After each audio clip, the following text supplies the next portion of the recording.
Hello दोस्तों, एक बार फिर से स्वागत है आपका मेरे यूट्यूब चैनल आरएस नोट्स पर। और आशा करता हूं दोस्तों आप सब स्वस्थ होंगे, मस्त होंगे। दोस्तों आपका रीट का एग्जाम होने जा रहा है।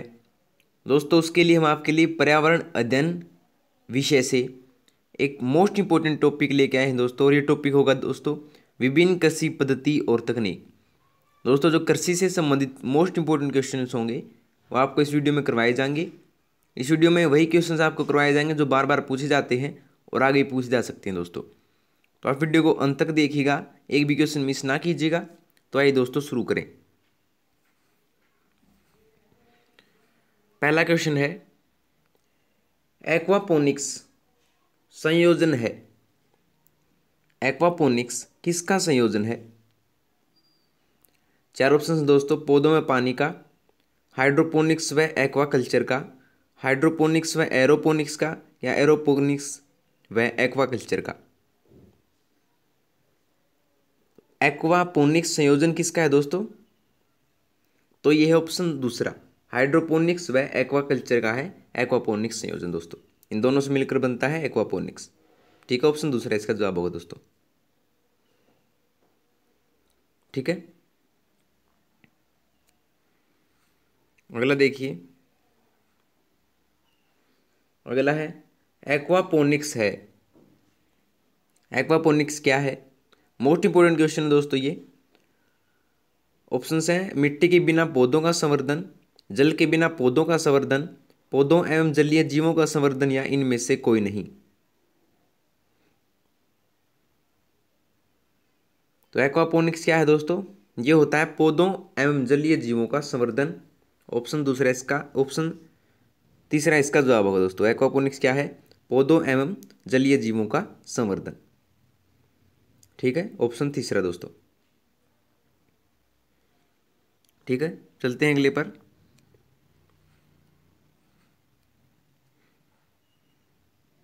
अगला, भारत में एक्वापोनिक्स की शुरुआत कहाँ की गई थी? भारत में एक्वापोनिक्स की जो शुरुआत है दोस्तों कहाँ पर की गई थी? ऑप्शन है, लक्षद्वीप में, मन्नार की खाड़ी में, अंडमान निकोबार में, या गुरुग्राम में। तो भारत में एक्वापोनिक्स की जो शुरुआत है दोस्तों वो सबसे पहले की गई थी गुरुग्राम में। हरियाणा में जो है गुरुग्राम है, एक जिला है, वहाँ पर जो है भारत में एक्वापोनिक्स की शुरुआत की गई थी। तो ऑप्शन फोर्थ इसका जवाब होगा दोस्तों। ठीक है, अगला देखिए। निम्नलिखित में से कौन सा समुद्री शैवाल का व्यावसायिक उपयोग है? निम्नलिखित में से कौन सा समुद्री शैवाल का व्यावसायिक उपयोग है? ऑप्शन है, औषधि निर्माण में, सौंदर्य प्रसाधन में, ईंधन की आपूर्ति में, या उपरोक्त सभी। समुद्री जो शैवाल होती है दोस्तों उसका जो व्यावसायिक उपयोग किया जाता है वो औषधि निर्माण में भी किया जाता है, सौंदर्य प्रसाधन में भी, और ईंधन की आपूर्ति में भी, तीनों जगह किया जाता है दोस्तों। तो उपरोक्त सभी यानी कि फोर्थ इसका जवाब होगा। ठीक है दोस्तों, उपरोक्त सभी। अगला देखिए। निम्नलिखित में से कौन सा भारत में समुद्री शैवाल कृषि का केंद्र नहीं है? निम्नलिखित में से कौन सा भारत में समुद्री शैवाल कृषि का केंद्र नहीं है? दोस्तों इनमें से तीन जो ऑप्शंस हैं वो हैं और एक नहीं है। तो हमें नई वाला छांटना है। तो देखिए, मन्नार की खाड़ी में है दोस्तों समुद्री शैवाल कृषि केंद्र, कच्છી खेड़ी खाड़ी में भी है, और लक्षद्वीप में भी है। लेकिन बैफिन की खाड़ी में दोस्तों ये कृषि केंद्र नहीं है। तो ऑप्शन फोर्थ क्या होगा? इसका जवाब होगा कि भारत में बैफिन की खाड़ी में समुद्री शैवाल कृषि का केंद्र नहीं है दोस्तों। तो ऑप्शन फोर्थ इसका जवाब होगा दोस्तों। ठीक है, अगला देखिए। निम्नलिखित में से कौन सा परंपरागत कृषि का प्रकार है? निम्नलिखित में से कौन सा परंपरागत यानी प्राचीन कृषि का प्रकार है दोस्तों? बार बार पूछा गया क्वेश्चन है। ऑप्शन हैं, जीविकापार्जी कृषि, सहकारी कृषि, संविदा कृषि, या एक्वापोनिक्स। तो जो परंपरागत कृषि का प्रकार है दोस्तों ये है जीविका पार्जी कृषि, जिसमें जो है जीविका पार्जी के लिए यानी अपने जीवन बसर करने के लिए कृषि की जाती थी, वो परंपरागत कृषि का प्रकार है दोस्तों। तो ऑप्शन पहला इसका जवाब होगा। ठीक है,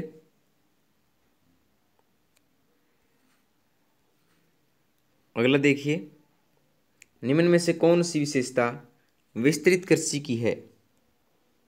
निम्न में से कौन सी जो विशेषता है वो विस्तृत कृषि की है। ऑप्शन है दोस्तों, पहला है कृषि जोतों का बड़ा आकार, मानव श्रम में कमी, आधुनिक कृषि यंत्रों का अधिकतम प्रयोग, या उपरोक्त सभी।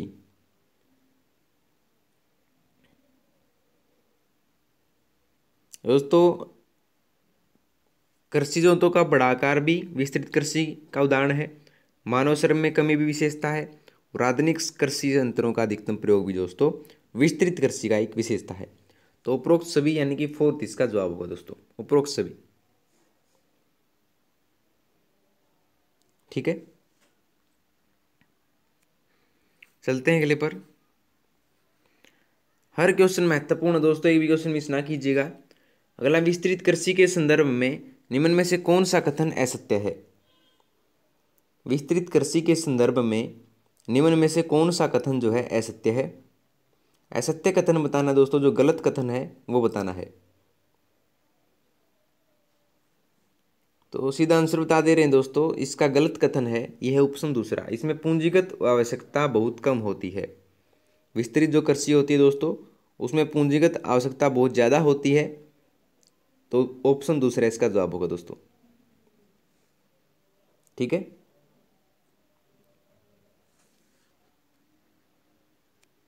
चलते हैं अगले पर। सब एक के लिए और एक सब के लिए की भावना पर आधारित पद्धति कौन सी है। सब एक के लिए और एक सब के लिए की भावना पर आधारित कृषि पद्धति कौन सी है दोस्तों। मोस्ट इंपोर्टेंट क्वेश्चन है। ऑप्शन है जीविकोपार्जी कृषि, विस्तृत कृषि, संविदा कृषि, या सहकारी कृषि।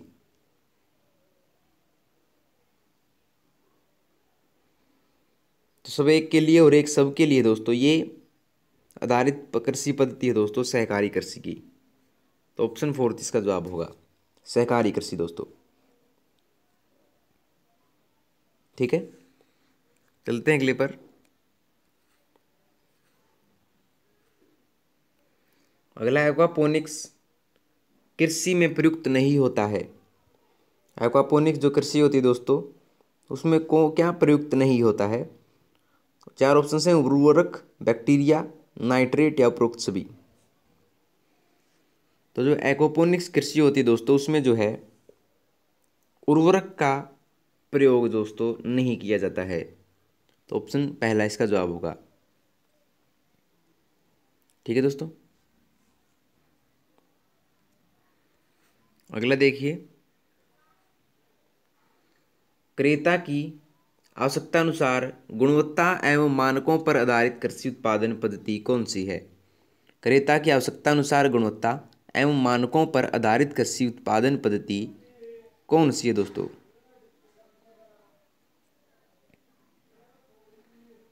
चार ऑप्शन हैं, सहकारी कृषि, व्यावसायिक कृषि, संविदा कृषि, या विस्तृत कृषि।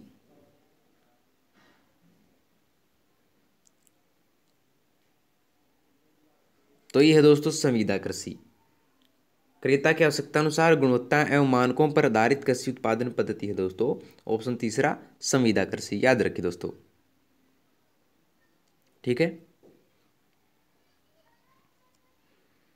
अगला देखिए, निम्न में से संविदा कृषि का भाग कौन सा है। निम्न में से संविदा जो कृषि है दोस्तों उसका भाग कौन सा है। ऑप्शन हैं, फसलोत्पाद, पशुधन उत्पाद, डेयरी उत्पाद, या उपरोक्त सभी। तो संविदा कृषि का भाग है दोस्तों फसल उत्पाद भी है, पशुधन उत्पाद भी है, डेयरी उत्पाद भी है दोस्तों। तो उपरोक्त सभी यानी कि तीनों ही इसके जवाब होंगे दोस्तों, ये तीनों ही जो हैं संविदा कृषि के भाग हैं। ठीक है, चलते हैं अगले पर।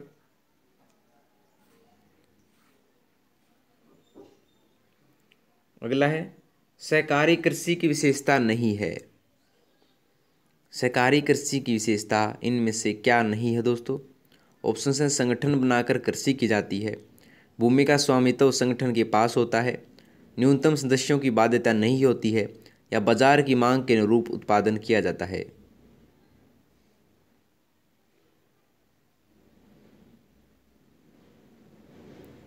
तो इनमें से सहकारी कृषि की विशेषता इनमें से नहीं है दोस्तों, ये नहीं है ऑप्शन दूसरा। भूमि का स्वामित्व संगठन के पास होता है। भूमि का जो स्वामित्व है दोस्तों संगठन के पास नहीं होता है, वो हर एक जो व्यक्ति होता है, व्यक्ति विशेष होता है, उसके पास होता है। तो ऑप्शन दूसरा इसका जवाब होगा दोस्तों। ठीक है,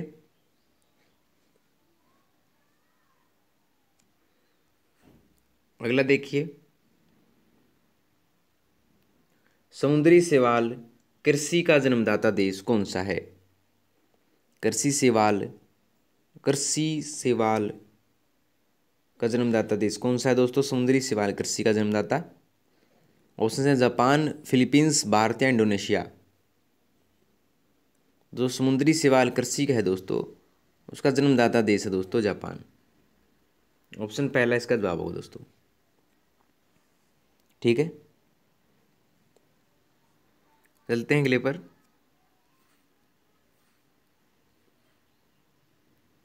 अगला पर्यावरण हितैषी कृषि पद्धति माना जाता है। पर्यावरण हितैषी कृषि पद्धति किस कृषि पद्धति को माना जाता है दोस्तों? ऑप्शन हैं एक्वापोनिक कृषि, समुद्री शैवाल कृषि, विस्तृत कृषि या झूम कृषि।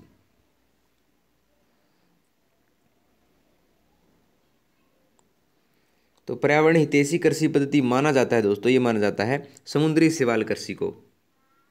ठीक है, ऑप्शन दूसरा इसका जवाब होगा दोस्तों। ठीक है दोस्तों, चलते हैं अगले क्वेश्चन पर। अगला संविदा कृषि का दोष नहीं है। इनमें से संविदा कृषि का दोष कौन सा नहीं है दोस्तों? ऑप्शन है कृषकों को उचित दाम की प्रतिभूति नहीं मिलना, दूसरा है क्रेता को गुणवत्ता एवं मानकों युक्त उत्पाद की प्रतिभूति, तीसरा है अनुबंधकर्ता के अतिरिक्त अन्य कर्ता को फसल बेच देना, या संविदा के प्रावधानों के प्रति किसानों की अल्पज्ञता।